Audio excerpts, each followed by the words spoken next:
thought I would just impart this, what I call a guitar hack that I learned years ago on playing slide in the standard tuning. So if you have a guitar that's in just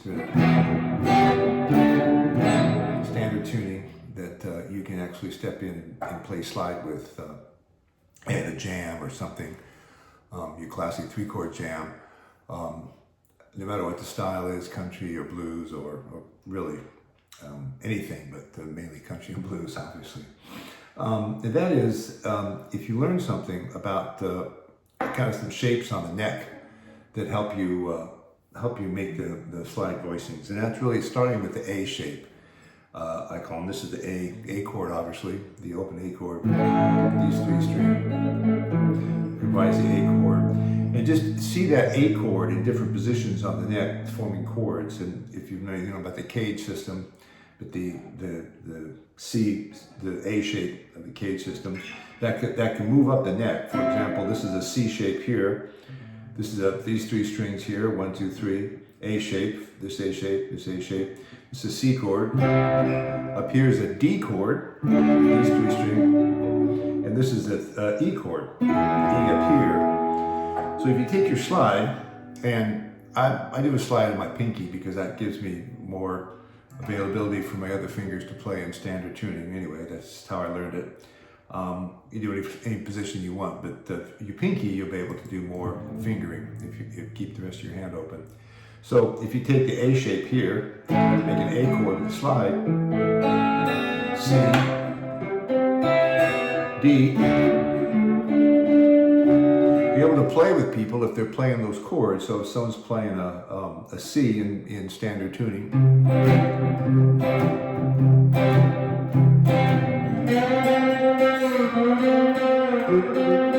be able to play that C chord because those 3 strings there, etc. So translate that into a song. If someone's in a blues jam, you play an E, start with the E.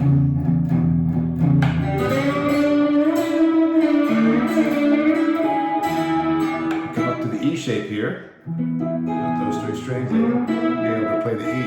If they go to the A,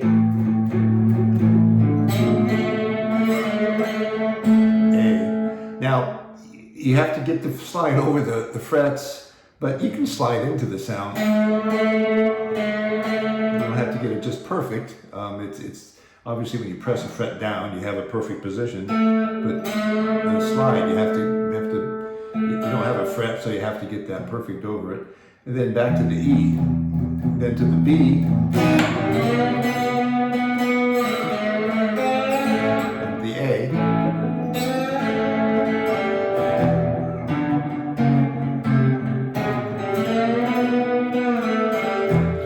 Anyway, so you can just concentrate in those 3 strings. Now the slide lead that you can play over those is based off a minor pentatonic pattern position. And we'll just start in the middle of the fretboard here with the D. And that is the minor pentatonic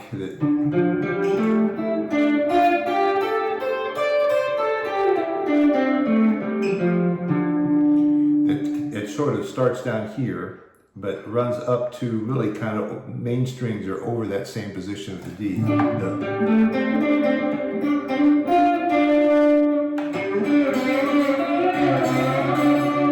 So if someone is playing a D,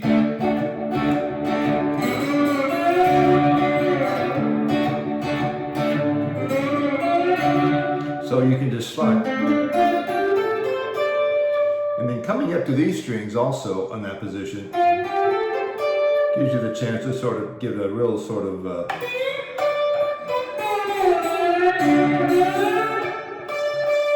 gives you able to slide into those notes. So learn that minor pentatonic position that I think it's 3, minor pentatonic position 3 over that. And it runs over everything.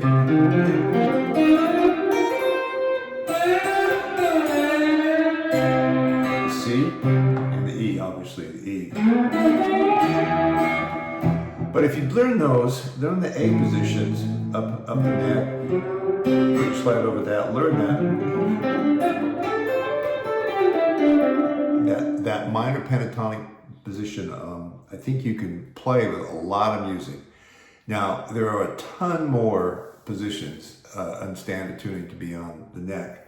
And if you go out there, you'll see great players all over the place. Sometimes use the first position. The first position, E, for example, I use that besides this position. I'll come down here.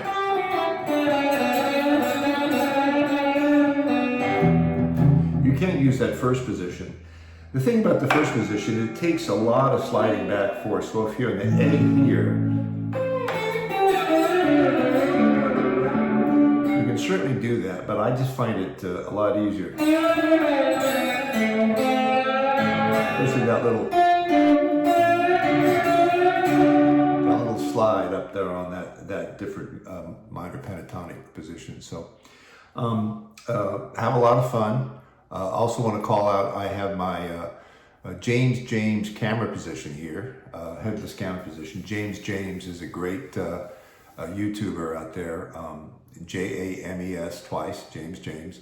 A lot of great lessons, but anyway, I highly promote him because I've learned a lot from him. But anyway, I think if you use those couple of tips, the A position, that minor pentatonic position, you can have a lot of fun playing slide guitar and standard tuning, and then you can get back into the